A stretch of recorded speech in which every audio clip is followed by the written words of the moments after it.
Tune in live at ttradio.org, or to join in the conversation, download the Podbean app and search Teachers Talk Radio. Follow the hashtag TTRadio. Tune in, talk it out with Teachers Talk Radio. Do follow Teachers Talk Radio if you're looking for any updates on, famous educationalists or teachers or very eminent people within the world of education as well. But good afternoon, Charlie. Are you okay? Yeah, I'm good, thanks, Sam. How are you? Good, mate. Not too bad, not too bad. As I was saying in the intro, today I'm going to be talking about On the Edge. And as I said as well, if you don't know him, he's sort of like the George Orwell of the mid-noughties educational system. And his book is The Teacher's Answer to Down and Out in Paris and London, or as I call it, Down and Out in Hackney and Brum. He lived in a camper van, signed up to a supply agency, and requested to be sent to the toughest schools in the UK. And that is essentially the sort of theme of the book. Is there anything you'd like to add, or have I sort of covered what the book is about, Charlie? What do you think? That's pretty much it. Yeah, I'd like to thank you for a lovely introduction. I prefer to think of myself as the Samuel Elliot of the mid-noughties. If you were the Samuel Elliot of the mid-noughties, you'd have been getting sent out of your own lessons, Charlie. That's not the way to see it. But listen, I was going to ask you something that I don't know if I actually talked, because we talked before the show. We were discussing things you were going to talk about, but I know you have mentioned this before. So I was just wondering, in terms of before you even set about writing your book, you did mention this to me on Twitter. How did you actually go about finding the toughest areas in the UK in which to teach? So I remember that I just tried to compile a lot of different lists. So let me think about what I looked at. So, I mean, fundamentally, I was looking at where the lowest performing schools in the league tables were, and also the lowest performing LEAs. But then on top of that, I thought I just tried to look for any kind of facts and statistics which I thought might affect students learning within that particular area. So I even looked at things like teenage pregnancy rates, infant mortality rates, literacy rates, all these various things. And through collecting all these lists from various websites, most of them government websites, I think they were, I was able then to identify which ones appeared the most regularly throughout. And to be fair, all of them that came up, or I should say none of them that came up, were really much of a surprise. It was all the ones which I had suspected all along were probably going to be the areas with the toughest schools, and namely it was the big cities, so London and Birmingham, the two biggest cities in England, were of course boroughs of London and parts of Birmingham were very high on almost all the lists I looked at. So when it came to putting together these places, London, Birmingham, Bradford, Sheffield, Nottingham, Manchester, they came as a amalgamation of all the lists I put together, but they also I also kind of felt like I'd known the answer before anyway. Yeah, I think it is one of those things that sadly it can align with certain prejudices, but there are these problems, these areas do have their problems. And, just from my own experience, I used to work in Chelmsley Wood, and that's on the book. They've tried to rebrand it to North Solihull. So good luck with that. But they tried to rebrand it to North Solihull because if you go to Solihull, the life expectancy is 10 years long. Well, it's like 3 or 4 years longer than it is in Chelmsley Wood in Solihull. So, yeah, I do find it interesting and also quite tragic that there should be these areas that would correlate with bad schooling. But there is one thing I will ask you just before we move on from the background of the book. And it's something I find interesting because obviously I'm going to be speaking to old Andrew on Thursday, and he talked about Stafford Grove, which is the school that I went to as a kid. Now, my school was quite dysfunctional, and there were very bad behaviour problems, like teachers getting water bombed and rotten fruit chucked at teachers and hopping the fence to go KFC. As much as it was a good lunchtime snack, it wasn't very safe. There were lots of bad things that went on. So that wasn't a highly impoverished area, though. It was in Coventry. I can't say where, but it was in Coventry. It wasn't an impoverished area. It wasn't the richest. It wasn't the wealthiest, but it was definitely not the poorest either. I was just wondering if there was any correlation between income bracket and how difficult you found the schools that you mention in your book. I mean, I think there is. So I want to make it quite clear from the top. This is something that we've spoke about, that I'm not a teacher anymore. I left secondary school teaching in 2014. So this is something that I will be the first person to admit that I am pretty much out of the loop when it comes to everything that's going on in education. So everything I'm going to say today as we have a chat, can probably be completely discounted by people who are actually, like yourself, who are actually teachers, who are actually working in schools today. Yeah. But just from my point of view and from my experience so I was a teacher for 10 years, I thought there was definitely, inescapably, a connection between poverty, between low income, and also between the areas with the most challenging schools. And in fact, I would go so far as to say, I'm sure we're going to talk a lot today about all the different problems that schools face, all the myriad ways that they can be improved. And I really did believe at the time, and still believe now, based upon those experiences, that the fundamental change and one of the easiest ways you can improve schools is just with more money. And I really think that applies both to the schools themselves, if they're given more money, more funds, more resources, and also to the catchment areas, if they're more supported, if those low-income families are better supported as well. I think all of those things would definitely contribute to an improvement of schools in those areas. Personally, I think, first off, I don't think your opinion is invalid. I think you're doing yourself a disservice there. There aren't many teachers a lot of teachers stay in one school for their entire career, whereas you have opted not only to switch again and again and again through an agency, but you've also gone to the worst schools. You've worked at some fairly nice schools as well. You talk about Pascoe in Cornwall, which you describe as quite a nice school with a nice ethos, and I'm presuming that it was in a wealthier catchment than many of the others that you went to. I will, just for the sake of full disclosure, I've got my own views that are quite nuanced and in some ways different, but I do think funding is a big part of the problem for many schools. I think some schools, some of the ones you describe in the book, you talk about this one, and it has a kind of facade on the reception, that they go into the reception and there's all these receptionists and there's floors that are gleaming and the desks are all neat and tidy, and it's a new PFI build. And then once you go through the PFI build, it's essentially a succession of porter cabins in the back with like a skip or something nearby, and it's all just quite dilapidated. So I think that sort of school, not only if I went to work at a school like that and they somehow tricked me into working there with a PFI building at the front and then a skip and a load of porter cabins at the back, I'd be pretty furious. But I can see why that sort of build could lead to bad behavior, because I have a sort of primitive broken windows sort of theory about some kinds about bad behavior in certain schools, and I think every teacher can relate to having taught in that dingy, old, very close and confined room where the kids will act up more than they ordinarily would.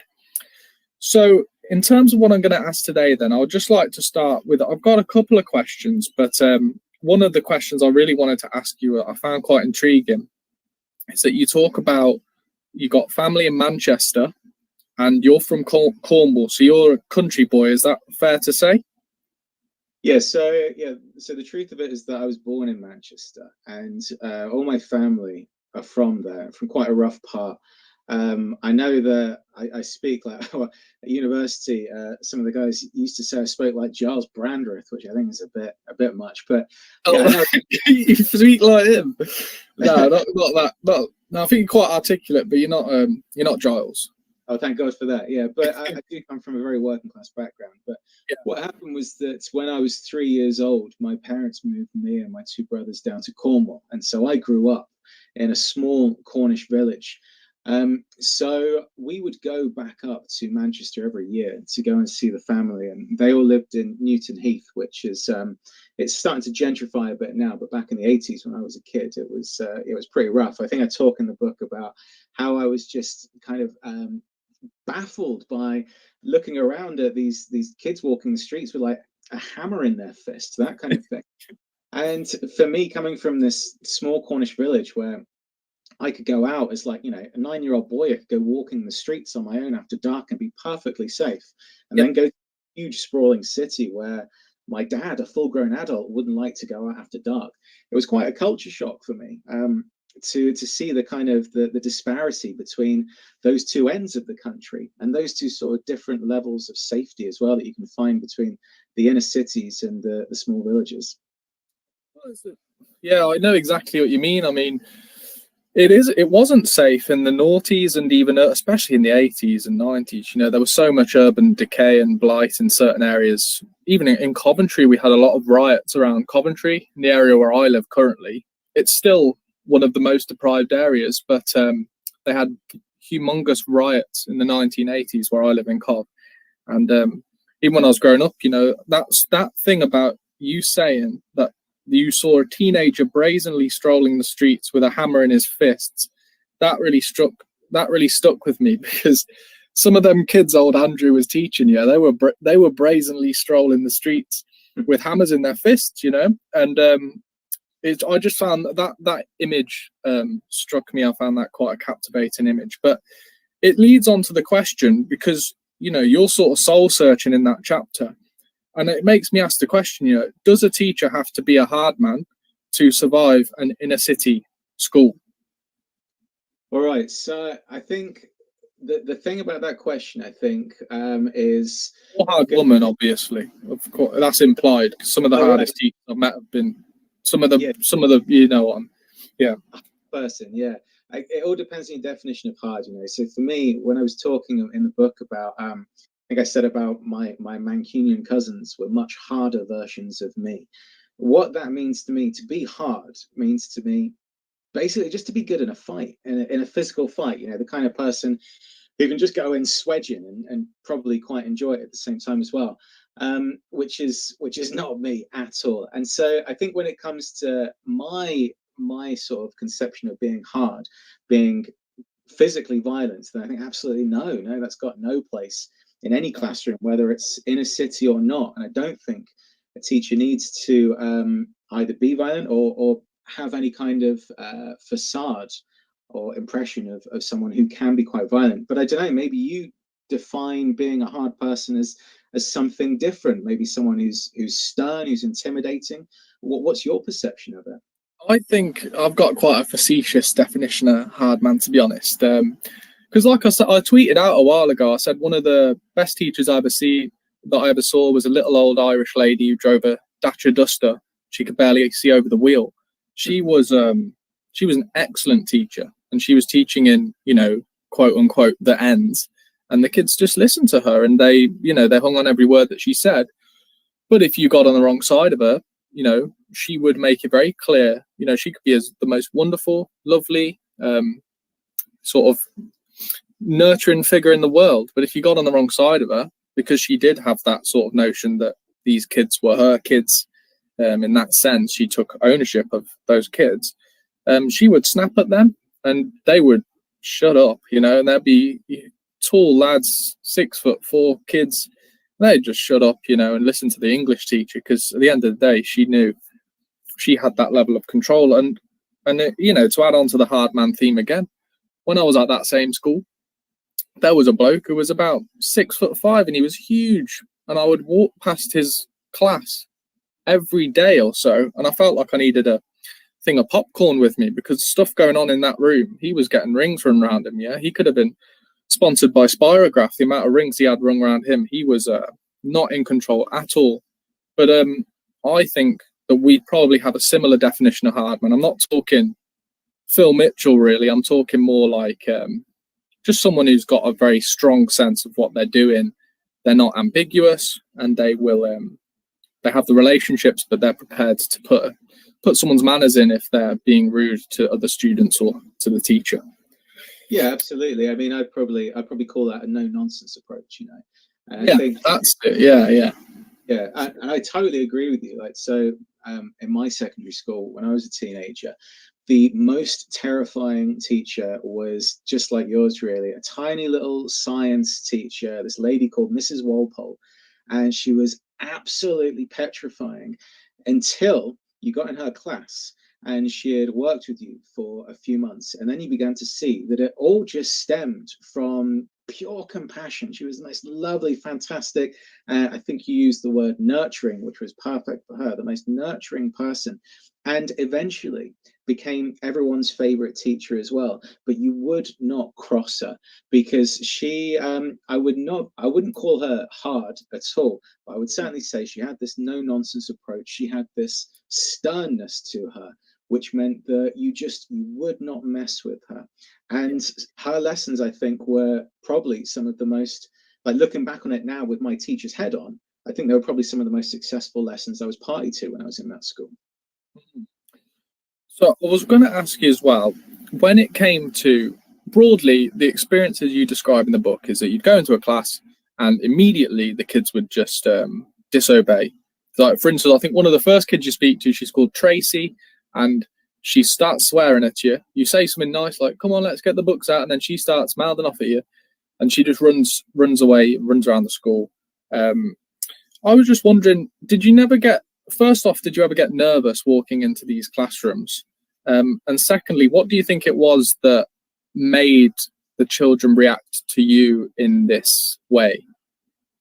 Okay, so yeah, first of all, nervous, absolutely. Yeah, every single day, even by the end of that entire year, I still felt deeply nervous in much the same way as.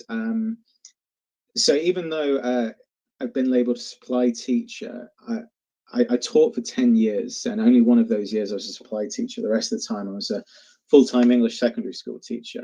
Yeah.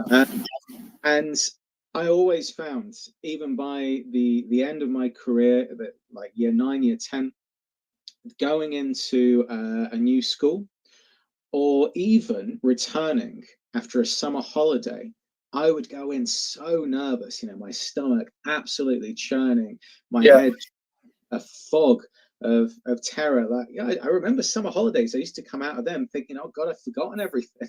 I don't know how to teach it."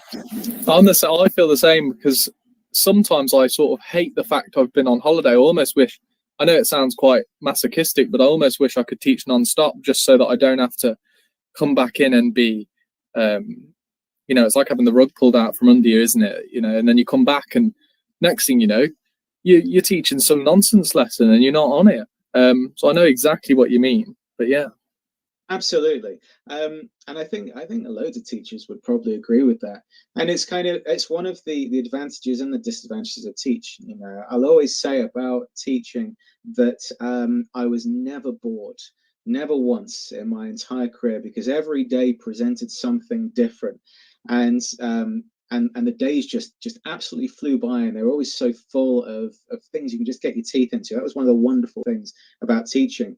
But it's also one of its disadvantages as well, is that every day is a new and different day. You never know what that day is going to throw at you. So even though you might be in a school where you've been teaching for years, you might be well established, you might have been doing the same schemes of work and know them like the back of your hand, and then one day you can suddenly get a cover lesson teaching a foreign language you don't speak, and it's like you're right back to your teacher training years again. We've got a question from Sobia. I hope I pronounced your name right. Were you supported properly by SLT when supplying? Just saw the thumbs up from Sobia there, so I'm guessing you got the pronunciation correct. Good. Well, yeah. Hi, Sobia. Thanks for the question. It really depended on the school. So by and large, in the majority of schools, I wasn't, and I imagine that most teachers, both supply and non-supply teachers, will probably agree that the general impression that's directed at supply teachers is that they're kind of tangible, they're expendable, they're just there for a day or two, and then they're off again. So no one's going to really invest that much time or care into them, neither the students nor the SLT. But that said, I do have to admit that in some schools, it was the minority, but it did happen. There were head teachers who were fantastic. There's a school I talk about when I was in. Now, I actually have to check my book here because this happened so long ago. And for the purposes of sort of protecting identities, I moved the locations of a few schools around. But essentially, I called this school Gilbert School. I think I said it was in Birmingham. I don't mind saying actually it was in West Yorkshire. It was on the outskirts of Leeds, and that was one of the few schools. I just went there for a day. Yeah. But the moment I arrived, I was greeted by the head teacher. I remember I was even a little bit late, so I was panicking like crazy. And the head teacher came, he calmed me down. He said, "It's absolutely fine. You're late." He took me personally to my first class. To that class. This is Mr. Carroll. He's going to be your supply teacher for this lesson. Hope you can show him what a wonderful class you are. Please enjoy your day, Mr. Carroll. And then he left, but I saw him frequently throughout that day. And he was fantastic. And that school was fantastic. And those children behaved impeccably for me throughout that whole day. And I think that really is a reflection on the head teacher. And I think that so much of the behavior that you see in school directed towards either supply teachers or just general teachers is very much a reflection of the presence of the head teacher. Well, in the book, you say you got in the camper van and you didn't know where the car park was and you drove onto the cricket pitch. Apparently, that's what you... So, you drove on the poor bloke's cricket pitch and he still, left muddy tyre tracks on his cricket pitch and he still takes you in the lesson and you're late, So that definitely shows a high level of respect there. And I think... I mean, imagine that, like turning up for what's essentially your first day at work and basically integrating the school resource in front of an entire class. There was kids out there playing cricket while I was doing it with your rusty old camper van. Oh man, I thought they were going to boot me out after that for sure. No, that is a class story. I love that one because, but it is good that the head teacher's done that. And I think, to be fair, I think what often happens in your situation, you went to many failing schools that simply did not have the SLT, did not have the time and energy to bother with supply or even say hello to you. And I think there's a lot of schools that would treat that supply just like normal people, which they are. In some cases, supply earn more than regular teachers anyway. So it's not even I don't see any need for snobbery there. And I think, as Sobi is saying, there are some supply teachers that are really great supply. I've seen a couple myself, and I've got with someone called Wilson Gill, who's in the studio now. I used to work with as well, and he worked with me at my school, and we've seen some cracking supply teachers, but we've also, what sticks with you is often, like for me, for instance, I always had a free period on Mondays, and there would always be this racket next door. A kid would come to me with a broken finger one time. There'd be chairs getting chucked. There'd be windows, kids climbing in and out of windows and stuff, and I'd have to go in. And it's my free period. And I mean, I would have to, I don't know if you know that little red book I talk about in my book, Asbo Teacher. But I would have to give the supply teacher a little red book and say, look, if you got any problems, write the names in and I'll be on the phone. But obviously that sticks with me more because I've never had to go into a supply teacher's lesson if they're doing a good job. So, yeah, I think it's a great point there, and it's one to bear in mind. Yeah, it's interesting. I would say that probably most supply teachers would really value to have a teacher like you nearby who is prepared to come in and just lend a quick hand. But then at the same time, the supply teachers also know that that it is eating into the free time that you quite rightly deserve, so that you can catch up on all the various things, all the planning and the marketing that you've got to do. I guess the problem with being a supply is that really the odds are stacked against you from the very beginning. So, when you're a new teacher in a school, not a supply teacher, but just a general teacher, you've got to set your boundaries, really, haven't you? From the very first lesson, you've got to make sure that those students know exactly what to expect of you, and then you've got to uphold and maintain those for however long it takes until you are established and your teaching style is established with that class. And students understand that, and maybe they push a little bit, or maybe they respect the boundaries, and then you find how you fit each other, and then you continue from there. But when you're a supply teacher, you just got that 1 hour. And you know, realistically, you can't set any boundaries within that 1 hour. It's just not going to happen, no matter how good your intentions are. And worse than that, the kids know it just as well as you do. So there is this feeling within children that they equate having a supply teacher with having a lesson off. Yeah. And so just getting past that, I mean, that can take months just for a general teacher to get past that kind of attitude that a class might have. So it's nigh on impossible to do it in the space of 1 hour, no matter how good the supply teacher is. Yeah, I think you got a great point there, and I've noticed it myself. Any teacher who's been on cover, they know when they go into that room and that atmosphere is the way it is. And sometimes you can see it in the kids' eyes. You know, they think it's going to be a game. They think it's like, live at the Apollo or something. You're going to be some stand-up comedian act, and they can just sit back and laugh at you, right? We all know that, and you can be a very established teacher, and if you're on a cover within a school, that can still be the case. So there is that inertia to push against. The kids want to move towards a free, fun lesson where maybe they go on YouTube, or maybe they slyly get their phones out and WhatsApp their mates or whatever. So yeah, I think that's a great point. But yeah, this leads me on to in terms of, there is one character you mentioned in the book, someone named Harry from the pupil referral unit. I'll just quote what you said about him in the book, because I think it encapsulates very well. And then if you could tell us a bit more about this character, because I like to shine a light on characters like this, because I think they often go under the radar in all the glitz and glamour of the edu world. So Harry from the Prue. He was a down-to-earth bloke in his 40s whose teaching style was devoid of either arrogance or maudlin sentimentality. He was clearly the favourite teacher of all the kids, the authority figure that many of them did not have at home. Could you tell us a bit more about Harry from the Prue? Yeah, sure. Harry from the Prue.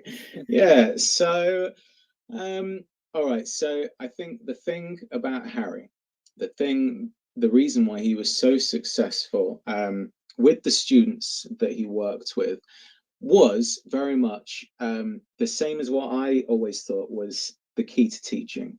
And it took me a while to find this. It took me a while to discover it, and I was never taught it myself during my PGC or anything like that. It was more that I just sort of stumbled upon it. But I found certainly the key to my teaching style by the end of it all was that as long as the kids knew that you liked them and that you were on their side, as long as they knew that, didn't just believe it, but knew it, then really, as a teacher, you could sort of get away with anything. You know, you could be as strict or as stern as you liked. You could tell them anything really, because as long as they knew that underneath that, well, yeah, sir's having a bit of a go at me today, but underneath that, I know he's on my side and he likes me and he cares about me. Then I found that was my big breakthrough moment in teaching, when I finally understood that. And that was when I really feel that I became a good and a successful and an effective teacher. And I would say Harry had that. That was what he did. It was really clear from his attitude as he walked through the corridors, when I saw him in his lessons, from the way he interacted with every single child in that pupil referral unit. It was clear that he genuinely cared about them and about their well-being and about their education. And it was so clear, it was so transparent that the kids knew it as well. And because they knew that, they behaved impeccably for him. You know, so this was a pupil referral unit with deeply, deeply troubled students working there, who I had many, many difficulties with, and most of the other teachers did as well. Harry, not so much. They behaved wonderfully with him, and it was because not so much that he was an authority figure, but just that he was a grown-up who was showing them that underneath it all, underneath all the things he was asking them to do, he actually cared about them and about their futures. And that was really what made him stand out for me, I think, as a teacher and as a person. And I think what you're talking about there is a kind of, it's an X factor that a lot of us, because at the moment there is this, and it's been going on for a while, there's a progressive traditionalist divide, I suppose, and it intersects various different debates. A lot to do with, should we nurture or be strict, or should we detain children, or should they be taking responsibility and have more intrinsic motivation and all this. But I think the real, what Greg Ashman calls a false choice fallacy is that you can be both. As you're talking about Harry, he clearly cared about what he was doing, but he was also holding those kids to account. And I can almost, the way I picture him in my mind is, like a Coach Carter type of character who is, he's going to hold those kids to account, but he's not. It's tough love, isn't it? It's tough love. I guess so. And well, what I can do now, what I've been hoping to do anyway, is to turn this around a little bit. So I did say, such a supply teacher, you know that. Is it? You are such a supply teacher. I think it's like being an English teacher. What's your interpretation? So no, because as I said at the start of the show, I'll be the first to admit I'm not a teacher anymore. I've been out of the education game for 7 years now, and it's something that I don't have the vested interest in that I used to. I don't really keep up with the edu Twitter latest debates. And it was something that you sent me in a tweet recently, this idea of the dichotomy between being progressive or being traditionalist. Now, these are two terms which they were probably used when I was a teacher, but they weren't bandied about quite as much as I think they are now.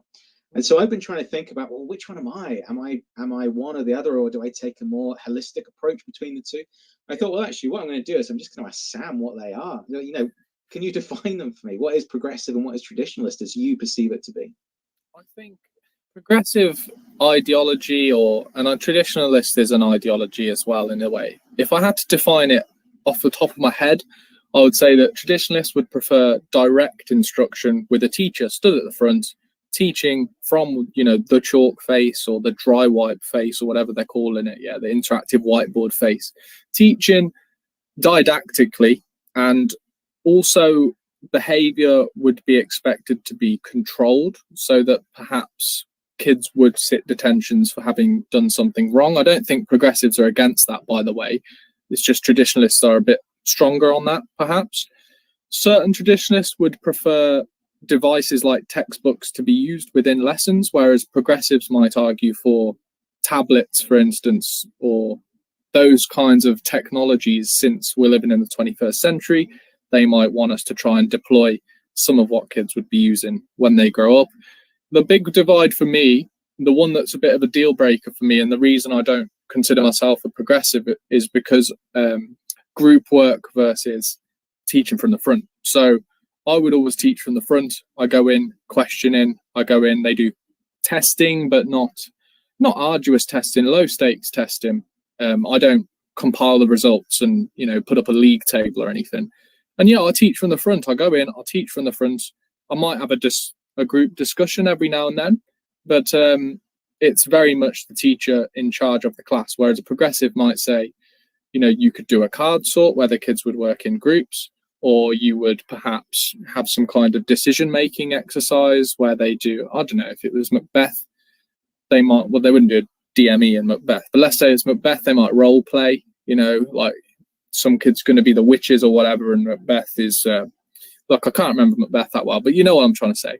So essentially, that is the difference. More freedom within class is progressive, and the notion that kids will self-regulate and automatically learn more if they are unfettered by the teacher, whereas the traditionalist ideology would perhaps put a larger emphasis on the teacher teaching from the front.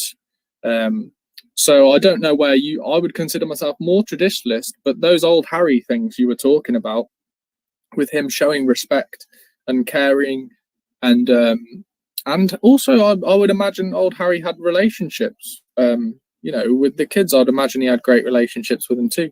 So I'd consider myself an old Harry traditionalist, if I have to be honest with you. But yeah, I don't know where you would sit on this sort of debate, or whether you even think it is a legitimate debate or not.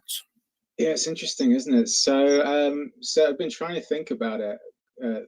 Thanks for the definitions. Fantastic, very articulately put. So that's definitely helped me visualize the two sides of that debate. So I guess it's funny, isn't it? I think like if someone asked me, or had asked me when I was teaching, which I was, as a more left-leaning and quite artsy person, I probably would have said progressive.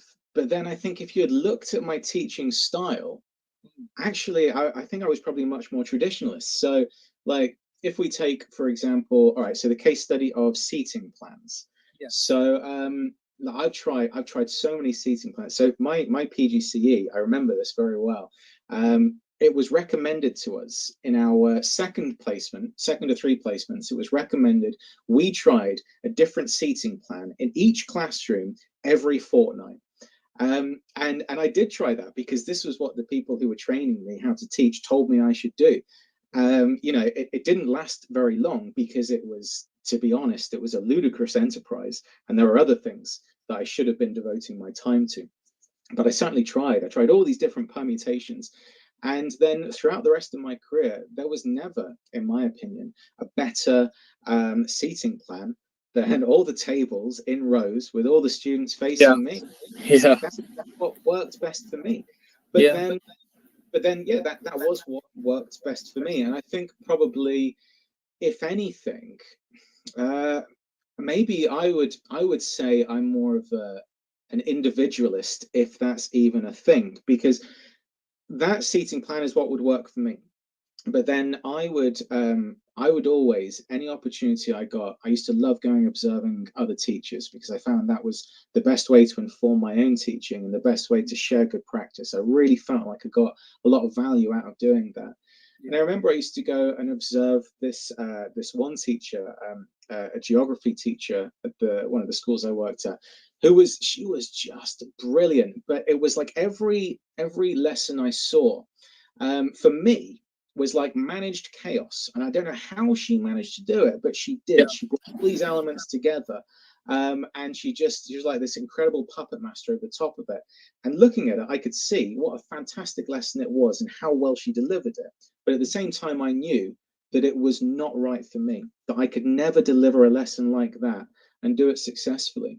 So I think that I don't think I would ever impose on someone else, right, we should have a school-wide traditionalist or a school-wide progressive approach, because I think that would then negate the individualism that can cause, such magnificent different teaching styles amongst a staff cohort. And I think that that does relate to modern debates as well. And I think Tom Sherrington puts it really nicely with his learning rainforest metaphor, where he states that his ideal model for a school is that teachers do have the autonomy to pursue practices, providing that they're leading to some kind of result.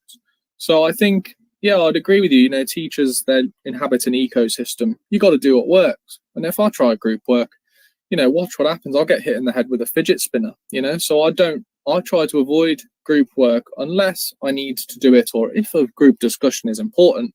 Like, I wouldn't teach PSHE teacher-led, for instance. I'm not going to have them like rote learn and retrieval practice, anti-bullying techniques or whatever. So obviously there is, I think that's fair. And I think some great teachers I've had. I was speaking to one of my old teachers.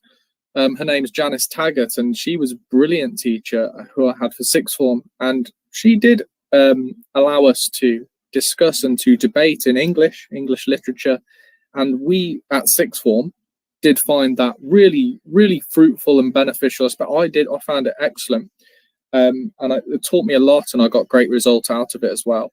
But it does link to some studies as well, because as much as I don't like group work, or even problem-solving based learning, there is a finding from Cal Yuger et al., I think it is, that problem-solving, when you have enough knowledge, when you're sufficiently knowledgeable, a problem-solving task can be more efficacious than a knowledge-based retrieval one. And I think that's why Tom Sherrington likes the idea of mode B teaching, where 20% of the teaching time would be devoted to exploration type methods, if that was something they wanted to do as a teacher. Let me ask you this, Sam. So again, because I'm out of the loop and not really up to speed with all the latest educational debates, I seem to have noticed on Twitter that the whole idea of students having different learning styles and the whole visual, audio, kinesthetic thing I think that's kind of gone out of fashion. Is that right? Oh, that's been thoroughly debunked. If you raise your head above the learning styles parapet, you're getting decapitated. Let me talk about this. So how about teaching styles, individual teaching styles? Is that something that's still adhered to, or is that also has that gone the way of VAK? I think with teaching styles, there is the generally accepted idea that teachers are going to vary and they're going to do what they're comfortable with. But if you were seen to deliver as a teacher a learning styles based lesson these days, you'd probably be dragged in front of HR or something. They'd probably say you're not doing a good job, essentially. So I wouldn't, if you were doing something that were explicitly VAK related, or if you were doing something that's maybe like, certain things that are just out of fashion now, your manager would have a word with you about that. So yeah, I think, and even if you were doing group work time and time again, it isn't necessarily something that managers want to see. And I think, personally, the way I think about it is, in the literature, there is a consensus emerging that there is a testing effect. Retrieval practice is successful. There is something called interleaving, where you might teach topics out of sequence to make them to give someone a desirable difficulty to make it harder. You might teach a topic so that so you're spacing. So you might quiz a kid on a topic a week later, a month later, 2 months later, so it's harder to recall. These findings in the cognitive science literature are some of the ones that have the most backup in terms of research. But then again, that does come down to what can we actually back up with research. For instance, if we talk about old Harry, or if we talk about that geography teacher that you mentioned, who was able to secure high levels of buy-in for that independent task, how do you study that? Because there is no way of quantifying that X factor. So there is still, I believe that those fundamentals for like trainee, NQT, whatever, the interleaving, the spacing, the desirable difficulties and all that, I think it's best to equip them with those techniques and to try and ensure that they're using them. But I wouldn't do so incredibly prescriptively. But I think there is still room for different teaching styles. But I do think that it has to overlap these days with the quote unquote what works in research. And we don't necessarily 100% know what works, but there is an element, there is a strain of edu thought that is, it aligns with cognitive psychology, and that it's because it's what we can prove. And I would stick to that because it's I'm an agnostic, really. It's what works. It's got the most amount of evidence backing it up. Yeah, sure. Yeah, absolutely. Yeah, I totally agree. Thank you for elucidating that for me. That's all right. I was going to ask you about someone called Stuart from the Peak District, and part of the reason I wanted to mention this is because it made me laugh. But you talk about Stuart from the Peak District and something called donka music, which I'd never heard of before. I don't know if you remember what donka music was. Yeah, it was like, have you ever seen that sitcom People Just Do Nothing? Is that donka? It's like that. It's sort of a form of grime, I think. Yeah, because it sounds like grime, but I'd never heard of donka. I just thought of Shrek when I saw that, to be honest. But yeah, that's what I thought he said first, because he had this Yorkshire accent. So yeah. I thought he was saying donkey. But, yeah, no, it was. Sorry, Sue, were you going to ask a question? Yeah, so it is. I just want to say his lyric as well. You're nothing, mate, but I'm famous. Your mum looks like Frank from Shameless. I love that.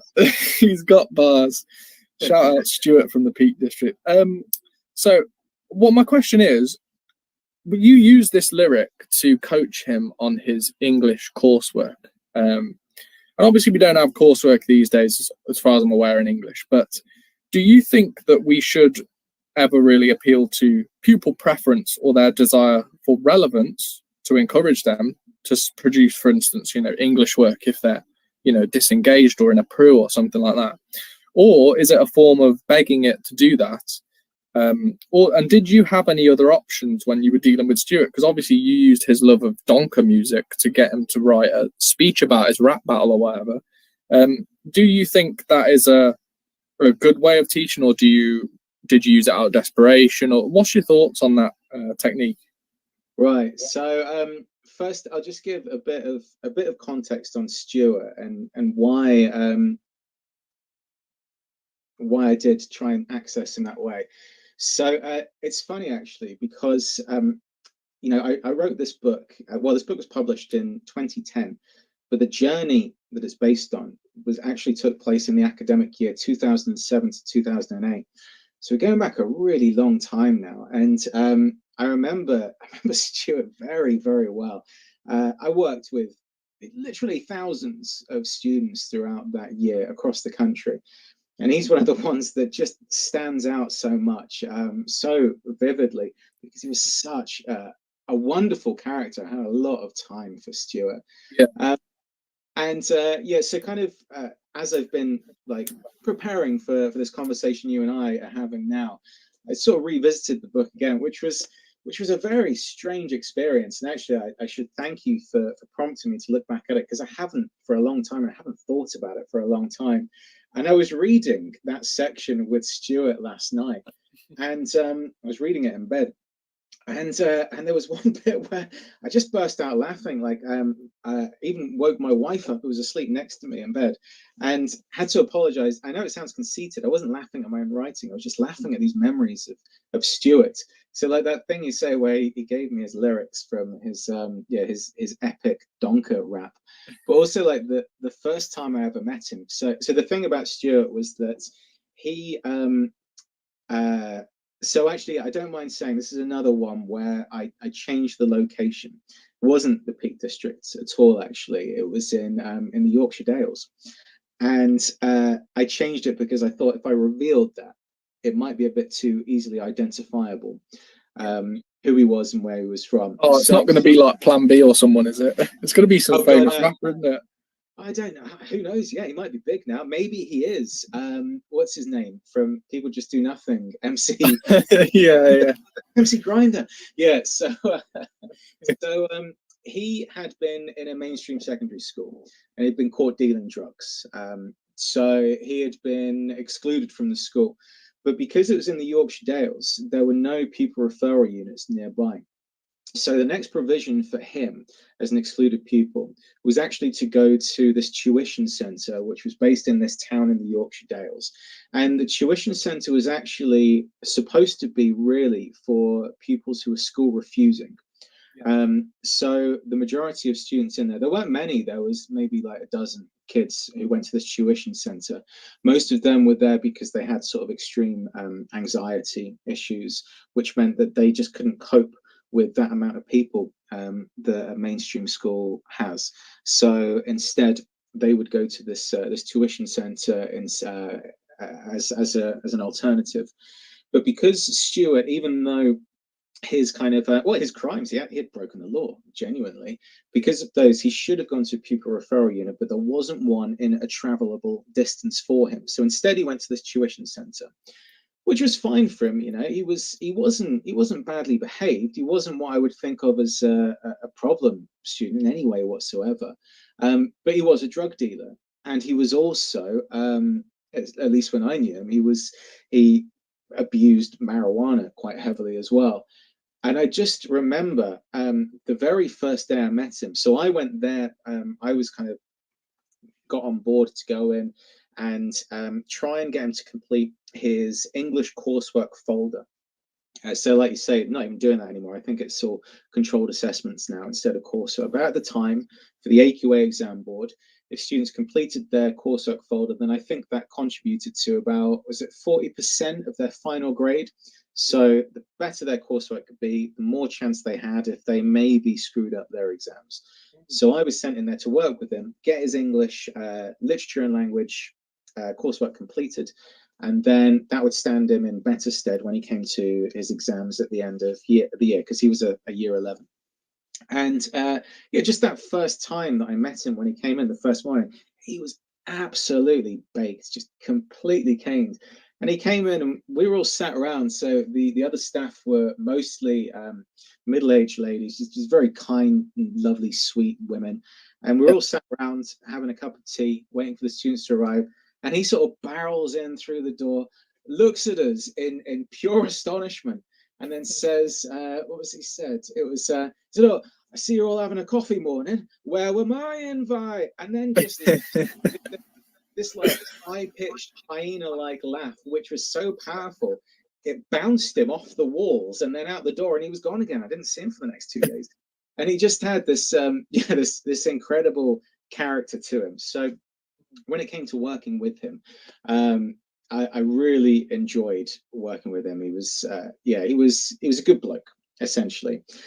But it was very difficult to find the way in. It was very difficult to access how we were going to start doing this English coursework folder. We needed to complete, I think 4 pieces needed to be done. He'd already done a couple. But he just had no interest whatsoever in doing any of them. And any time I broached the subject with him, he would just shut down, really. He was bored, and he refused to engage. So I just started trying different things, just any way that I could try and at least form some level of engagement between the two of us that I could then maybe use as an access point to get into the coursework. And we were talking about music, and that was when he revealed to me that he was an MC, and he played me some of his music on his mobile phone. And it sounded awful, but that was just to me. He absolutely loved it. And it turned out, was there some Nokia brick phone or something? Yeah, it was one of those old Sony Walkman phones. Oh, Sony Ericsson's, yeah. Yeah, just terrible. But he was totally enlivened by the prospect of telling me all this stuff. And it turned out the more he spoke, he was actually going off and he was taking part in and winning MC competitions across Yorkshire. So as soon as I got him talking about that, I then asked him to write one of the coursework pieces, which was the original writing piece, which really could be about anything. It could be a story, it could be non-fiction, just had to be original. And so I said, well, look, why don't you tell me about this? Why don't you write this piece about your last MC battle that you went to and that you won? You know, write me a page or 2 of A4, and we can use that for your coursework folder. And as soon as he knew it was something he could write about that he was interesting, he was straight in there, and he wrote it that morning. And it was a good piece of work. I was able to give it a C grade.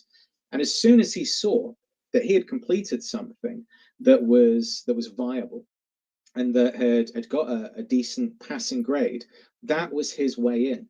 And once we'd found that way in, from there, he was then able to go on and complete the rest of his coursework. And it was a massive achievement for him. And I was so proud of him for doing that.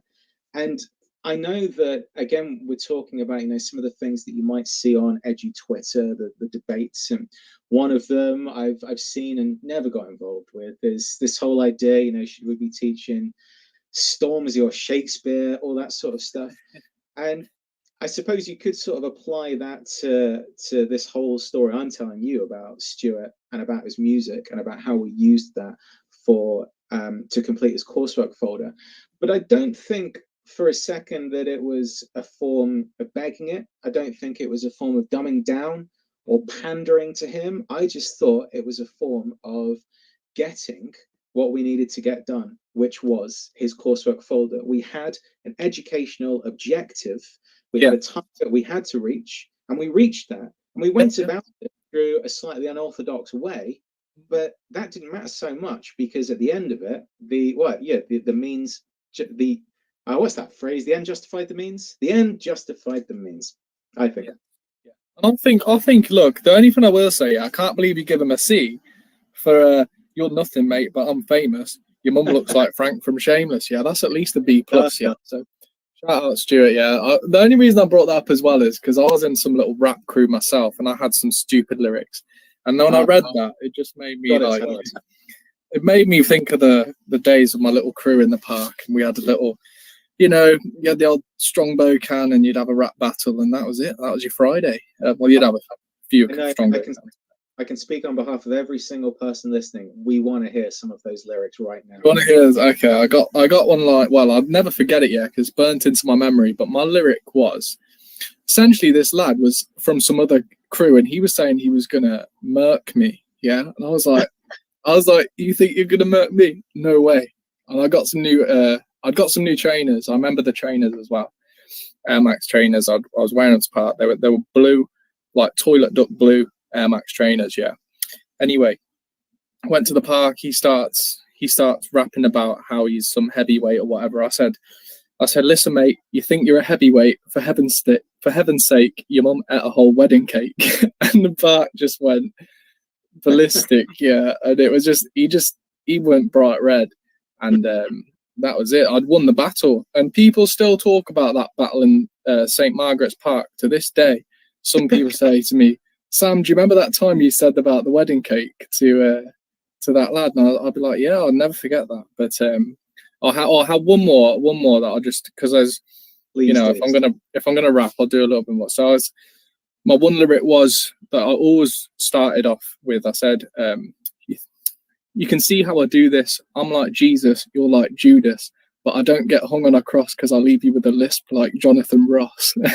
Oh, yes. You got a bit. That was good. That's good. So, but now I'm a geography teacher, so I've moved from spitting bars to spits and bars, which is a little bit different. And I try not to rap in class because just don't want to do that. As the teacher trying to be cool, but that was exceptional, and you've just made every single person listening very, very happy indeed. Yeah, I hope so, because I worked hard back in the day. I worked hard on those little lyrics. I had a little notepad open, and I was thinking I was gonna. I don't know what I thought. I was on MySpace Music, but luckily MySpace went bust, and so all the tracks got deleted. So that's good, because they're kind of embarrassing. I said some stuff about people's mums that I really regret to this day. Like, I didn't know them. I didn't know those mums. Why was I talking about them? But yeah, that's Stuart from the Peak District. I thought that would be a good little link, because it's funny. But the one question that I've been building up to, because this is actually mentioned in quite a famous educational book.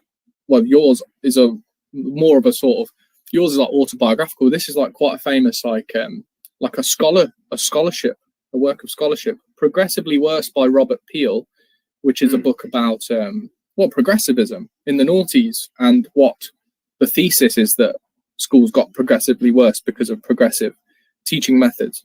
And he actually, I don't know if you know, but he mentions the story of Ralph from the Varka School in Bradford as his kind of, you're his kind of, he jumps to that as a sort of an example of something that is particularly horrendous and egregious that has taken place in the state school sectors. Do you not know that? Have you not heard about that at all? I don't think I have. There might have been. Is this the book that was? I think there was one that was in the Spectator. It was reviewed in the Spectator, I think. And I think it talked about my book and Catherine Burblesing's book as well. Yeah. And I think it seemed to cause quite a bit of consternation on Twitter. And actually, Andrew Olds, who's always been like a very kind champion of my book. I think you're one of the. I've never heard Andrew Old. Andrew Old he's a kind. Well, Andrew Old is kind. You heard it here first, folks. He was to me anyway. Yeah. He's a nice guy, man. He's a nice guy. He just points out the truth of what he considers the truth. But yeah. So maybe it was that. Yeah. Because I woke up one morning basically, and I had like 50 or so notifications on Twitter which I never get, and maybe it was that. So I do remember something about a book which name checked both me and Catherine. So yeah, maybe it was that. But I never actually read it. Yeah, it's I did mention it myself because I thought Ralph was a Well, could you tell us about Ralph from your perspective? Because Ralph is Ralph was a. I'd never really known of a student having such an impact upon a teacher before. And if you could tell us a bit about Ralph, that would be excellent. Yeah, absolutely. So yeah, it is the thing that most people ask me about with this book, and it was very much the centerpiece of the book. You know, both physically, it comes in the middle. It happened in February, halfway through the academic year, but it was also the kind of well, it was like the breaking point for me as well. At that point, I very nearly gave up the journey because of that experience with Ralph. So to talk about it though, I think it needs to be put in its context. So it's not just the case of one student and one teacher and what happened between the two. But it is very context dependent. And a lot of it does come back to that school, Varka School, and how at the time I was there, it was very much like the perfect storm of what a bad school could be for a supply teacher. So now I'm trying to be very careful about what I say about this, because obviously what happened at Varka was a very unique set of circumstances. And so one of the things I had to be really careful about when I was writing this book was that I had to make sure that nothing and no one was identifiable. So that's why all of the students' names were changed, all the teachers, all the schools, even mine. My name's not really Charlie Carroll. It's my pseudonym. But everything had to be changed. And I even changed the locations of some of these schools as well. So, in fact, that school wasn't in West Yorkshire. I'm not going to say where it was. No, I know where it was, but you're not going to say. Or did you work? You told me where it was on Twitter, but I'm obviously not going to reveal that. Yeah, that was that was. Please tell me I did that over private message. I didn't just. Of course, yeah. God for that, I'm worried there. Yeah, so what had happened with this school? Let me try and get this right. Basically, there had been it was the Christmas holidays, and all the teachers came back on the first day of the January term. Now, over the Christmas holidays, one of the nearby schools had suddenly been closed. All they knew is that it was for legal reasons. That was why it was closed. And what that meant was that all those students from that other school suddenly had to be absorbed into the other schools in the catchment. So a third of those students had to be amalgamated into Varka School. Now, Varka at that time was already a struggling school. I think it was just teetering on the brink of special measures. It was doing quite poorly, but they were just about surviving. The teachers were just about managing with what they had. Suddenly, this massive influx of new students come in, and the whole thing's chaos. And one thing in particular that was difficult was in the maths department. So this is very much like what we were saying about earlier, about how you've got some schools where you've got this kind of pristine facade at the front, but behind that, you've got this crumbling, decaying mess where the real school life goes on. Well, the maths department was very much like that. It was a block of, it was kind of like one separate block that was physically distanced from the rest of the school. It's kind of like almost at the other end of the playing field. So it's very far away from the rest of the school. Very far away from where the senior management team were based. And of course, the students knew that. So already when they were going there, they saw it as a bit of a place where they could be wilder, where they could be more chaotic than they could within the normal school grounds. So the maths teachers already had things very difficult where they were. And then all these new students came in. They all worked really hard to do the best they could. And they did succeed in really getting pretty much every year group straightened out, except for the year nines. They could never quite work their way around the year nines. They just remained completely impervious to every strategy they tried, and they were perpetually difficult. And then one day it all came to a head. It was the period before lunchtime, and I think the 20 minutes at the end of that period, it just went absolutely wild, and the students all left the year nines. They all left the classrooms. They're all out in this one corridor between the classrooms. They were swinging off the pipes. They were fighting. It was just from what I've heard anyway, it was absolutely insane. It was ludicrous. And at that point, those 7 maths teachers in the department made the decision that they were actually physically in danger, and that they wouldn't put up with that.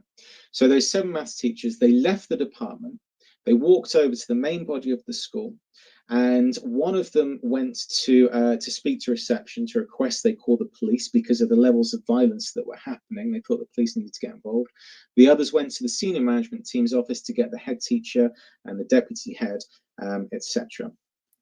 By the time everyone managed to come back to the maths department, the bell had already gone for lunchtime and all the students had dispersed. So that's what happened on that one kind of fateful day. And the results of that is that every single one of that maths department, all 7 of those teachers were immediately suspended for gross misconduct. Essentially, they had left these, I think it was 200 students. They left 200 students without any adult supervision, and in doing that, had kind of, I don't know what you call it, but they had abdicated their responsible duty of care. That's it. Fantastic. Yeah. Thank you. Yeah, exactly. As in loco parentis practitioners, they committed gross misconduct, and so they were suspended indefinitely. Just so you're aware, Charlie, and just so that other listeners are aware as well, we're going to hear the story about Ralph. But around 10 past, 11 past maybe, we're going to listen. We're going to have Alec Jiggins dial in, and he's a head teacher. He's been a head teacher. He's been a governor, and he's going to tell us what would be the best strategies for supporting supply and whatnot, and supporting behaviour. So as a sort of add-on to the Ralph story that we're going to hear from you now, Alec is going to ring in about 4 minutes or so. Nice one. Okay, well, I'll get to the point then as well in that case. So yeah, for sure. So all I'm trying to illuminate really is the fact that how difficult it was at the school when I went there, and that entire maths department when I was there was staffed entirely by supply teachers. And because it was so difficult, very few of those supply teachers were staying for more than a couple of days at a time. So all of these students were going to this maths department at the end of the school where it was just absolute chaos and where it was staffed by none other than supply teachers. So already you're stepping into one of the worst case scenarios when you go into that environment. And that's what I did. I went into that environment and experienced what it was like, and it was just as everyone said. It was oh yeah, sorry, I forgot to mention. So the head was actually the head was fired after that as well, and a super head had been brought in. And so I went in and I met the super head, fantastic man called Darren. He was brilliant, and he sort of gave me the lay of the land, told me about everything that was going on, really informed me as much as he could. And he told me that, really it was the year 9s who were going to be the problem. And he actually told me straight away, and there's one lad there called Ralph who will take against you. He hates male teachers, and he's probably not going to be like you. So you just have to do whatever you can with him. But the one thing he said, the one thing he absolutely specified was that a new school policy for Varka, after what had happened, was that if ever a student left a classroom, the teacher had to go out after them. Regardless of the fact you're leaving 30 kids in the classroom behind you alone, they didn't care about that. They just wanted to make sure you went out and ensured the safety of the people who had left your classroom.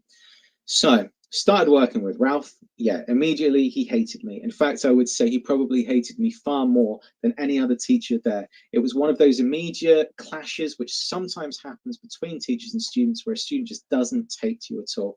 And he really didn't with me. In fact, his nickname for me was Posh C, the C word. Yeah. And I mean, he would like walk down the corridor and he would say it to me like it was a nickname, just matter of factly addressing it to me. Wow. He absolutely despised me, and he had some serious anger management issues. Didn't he threaten to break your jaw? So this was it, what it came to. One of the ways that he would cope with his anger management issues was he would just get up and he would leave the classroom. But of course, I was told I had to follow him out of the classroom every time he did that.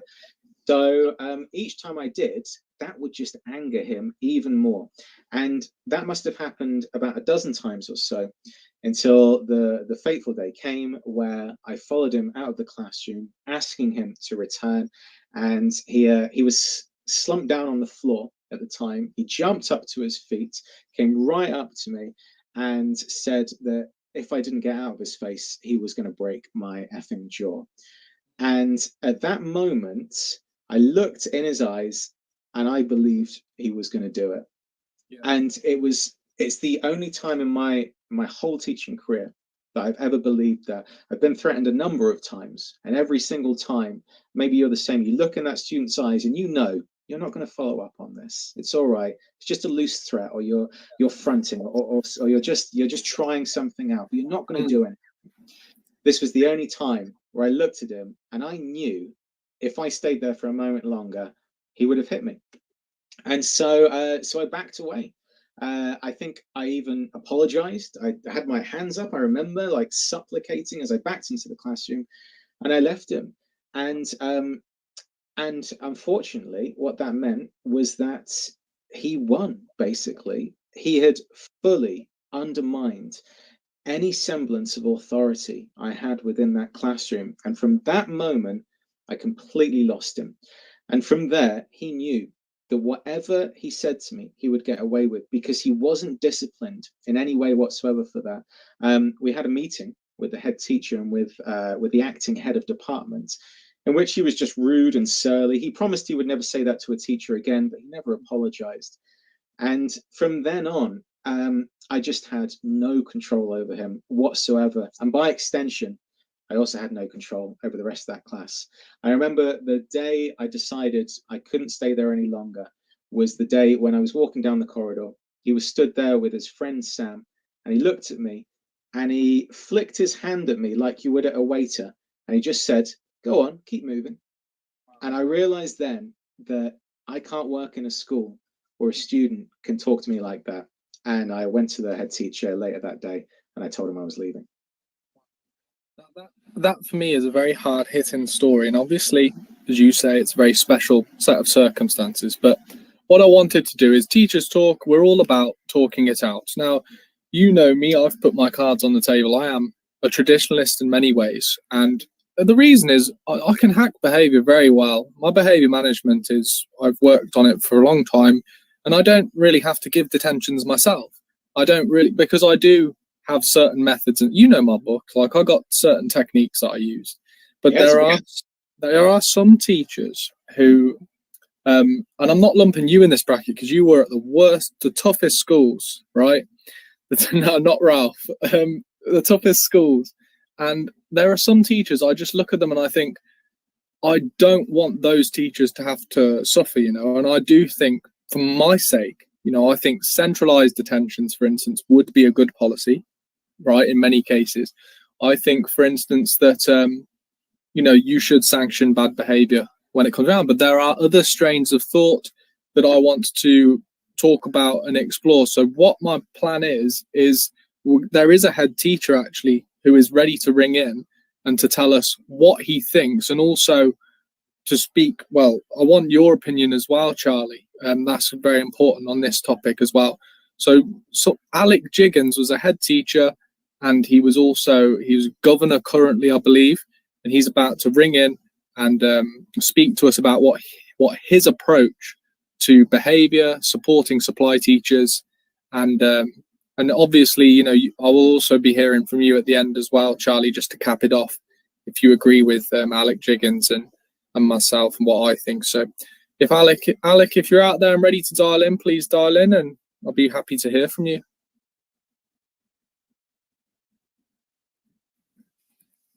Yeah, I'm looking forward to hearing what he has to say as well. Absolutely. It's always vital. He's been telling me he's obviously got experience, and he's been telling me that his approach is more relationships based, which we've talked about relationships ourselves, not necessarily averse or against relationships. But yeah, I'm messaging Alec currently and seeing if he's ready to come on. But what's your opinion, Charlie? Do you think do you agree with what I've said about having quite strict routines in place, or do you disagree, or what's your opinion? I found, based on the experience of the schools that I worked at as a non-supply teacher, I generally found that those schools which had stricter policies, which were more zero tolerance towards poor behaviour, I found that they were more enjoyable to work at for me as a teacher, because I found I could get more teaching done. One of the reasons that I left teaching in the end was because I didn't feel I was teaching enough. I felt that the role and the job of being a teacher encompassed so many different elements. And as much as I loved actually teaching, it was all the other stuff that was getting in the way. And when you've got a school, this is just my opinion, and it might be worth nothing anymore, but when you've got a school, I think, that has those very strict, very clear rules in place, which all the teachers know how to follow, and which all the students know, they all know what will happen when those rules are followed, then I think that just opens up so much room within each teacher's classroom to be able to then effectively access the students and teach them and educate them properly. I think that's an excellent point. Okay, so Alec is ringing in now, so I'm going to invite him in. Oh, he's just disappeared. Try bringing in again, Alec. Come on. It's going to connect at some point. I feel the messages. Yeah, Graham. He's trying. He's trying to sort it out. It's technical difficulties, isn't it? I guess that's been feels like one of my live lessons right now. Yeah, right. Yeah. You've got to improvise now. It's not here we go. Right. What are you going to do? What's next? All right. So, Alec, you're right. Am I in there? Yeah, you're in. Oh, fantastic. I got the little dig about the live lessons. Am I the naughty kid that doesn't connect? Could be. How you doing, mate? You good? I'm really good, thank you. Thanks for having me in. It's been a really interesting discussion that I've been listening into. I'm glad you've enjoyed it. Charlie, full credit to Charlie. He's got stories. I can't believe you're not an English teacher still, Charlie. You need to get back into the class. Yeah. Just tell them my stories. I love it. Yeah. So what the question I wanted to ask you, Alec, is because I know you've got more relationships based, and we've talked about relationships too, but what is your opinion in terms of behavior? And we've got a comment from Sobia about SLT should be more supportive. So why don't we start with that? Do you think that SLT needs to be more supportive for teachers, or should teachers be taking more responsibility? What's your opinion? My opinion is that it all starts with the relationships that you have in the classroom. So it starts with the teachers, and I say this as somebody who when I started my teaching career 20 odd years ago, I made it my it was going to be my thing to deal with whatever was happening in my classroom, because I thought I was responsible. Yeah. And I saw very quickly that passing problems along to my head of department or along to the senior leadership team undermined my credibility with the students. Yeah. And it showed that I wasn't in control. So rather than actually helping, it actually further undermined my authority in the classroom. Yeah, so you getting support undermined you as a practitioner, not necessarily, you're saying from your perspective that the so-called support actually made you worse. Yes, yeah, because the students could see that I couldn't deal with them. Yeah. So the fact that we had phones, we had a classroom which was like a sin bin, a holding room kind of thing, and that didn't work either, because teachers resented having to spend their free periods in there. Students resented having to be in there. Yeah. So it was, there was nothing going on to actually correct the underlying dynamics of the behaviour. Now, I believe that behaviour is a form of communication, and students behave in a way. We all behave in a way, adults as well, to elicit a response. Yeah. And that's showing a need. So rather than just treating the behaviour, which is a symptom, it's looking what is the underlying need behind the behaviour. My only question would be that if there is a pupil, like, say, for instance, I think when Charlie was talking about Ralph, from what I remember from the book, is that he was a boy who grew up in quite a tough area, but I have known kids myself who maybe when one or two others have messed around, they've sort of bandwagoned onto. And from my perspective, it would be that they're trying to get in on something or maybe get some attention or something like that. Do you think it always stems from, is it invariably the case that it would stem from an underlying need, in your opinion? Well, even that student that you're talking about that acts up because their friends are, there's an underlying need there as well. It's a need for acceptance. To make friends. Yeah. So as human beings, we all have three basic fears. One is that I'm not good enough. One is that I'm going to be rejected. And number three is I can't have what I want. How would you, in your situation, in the story of Ralph, as a teacher or as a head teacher, or let's just say as an ordinary class teacher, how would you have dealt with the Ralph situation that Charlie encountered? I would have taken the time, I would have actually sat down and made time to connect with him and find out what was going on. Even as a teacher in my career, I've sat down and talked to students to try and get to what's going on, because what students want to know is they want to know that they can trust you. And that comes from them perceiving you as being competent.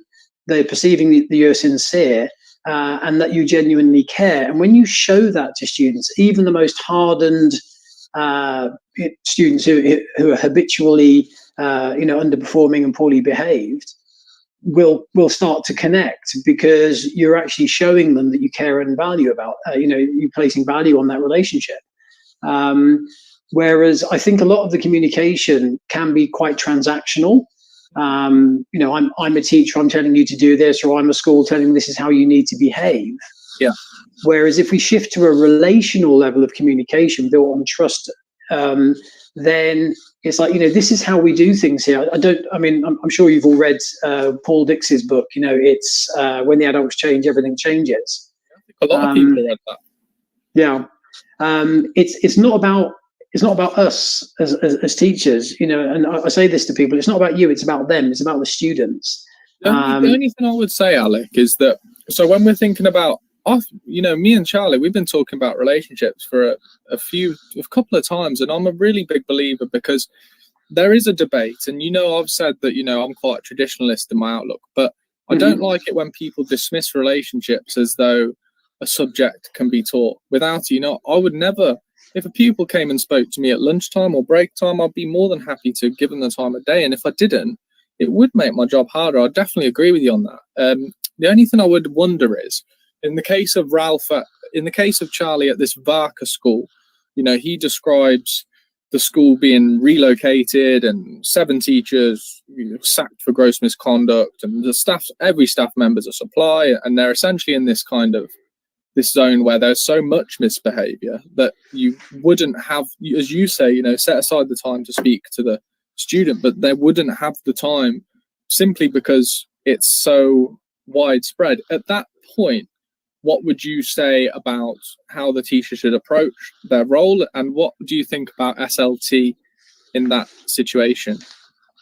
Well, if we think about time as a resource, and we think using the example of Ralph, how much time was spent managing his behavior by the teachers, by SLT, by investigations, in meetings, restorative meetings, admin team doing paperwork. How much time was invested in those follow-ups of his behavioural incidents, and balance that against how much time would it take to actually sit down and connect with them.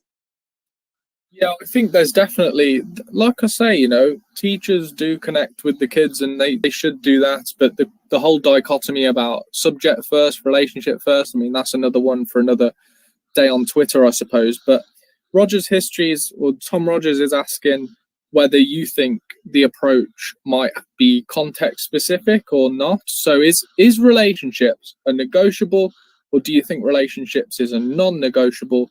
And does it work in every context? What do you reckon, Alec?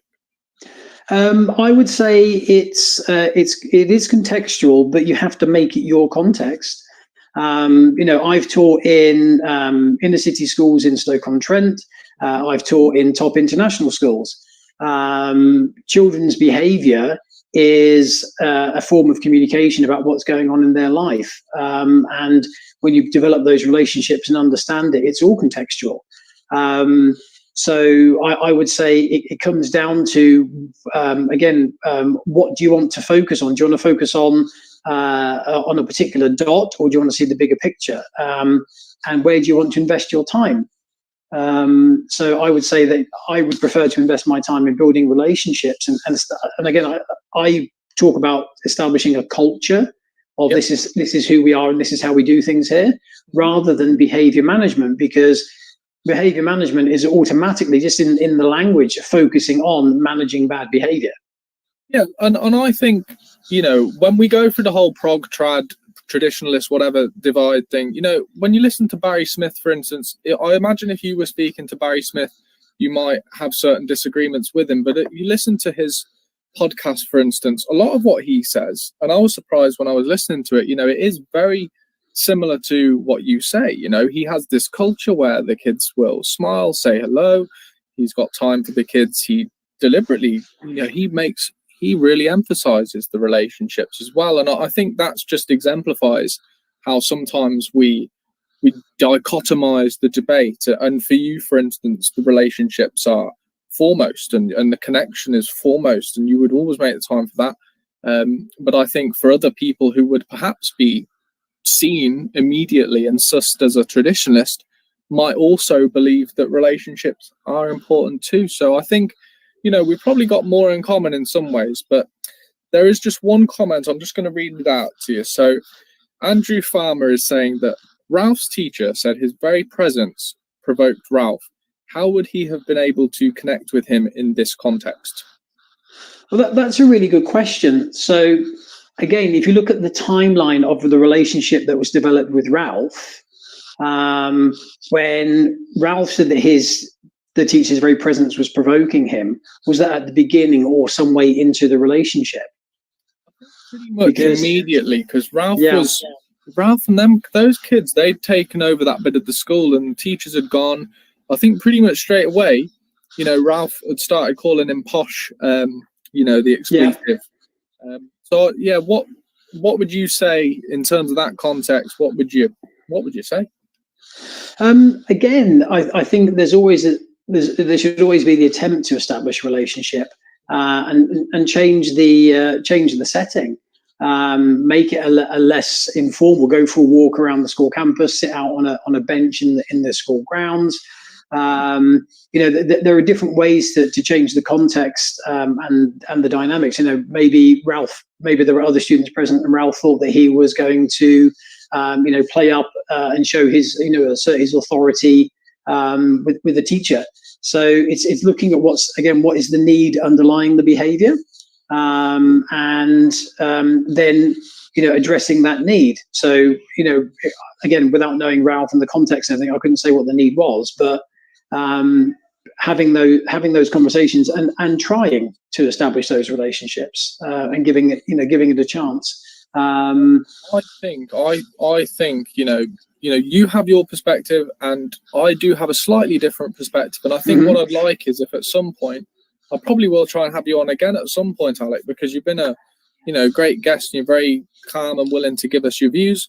Obviously I have my views differ from yours in some ways, but obviously I would like to have you on again at another time. And obviously, Sobia, your question, I'll try and write that down so that when I do another show in the future that I can pose that to Alec in the future. But yeah, I'm going to have to wrap it up there because we are finished for today. I want to say thank you to Alec for joining us at the end. Also like to say thank you to Charlie for your excellent stories today. They've been riveting, and I've read the book twice. So hearing them again from the man himself has been it's been a trip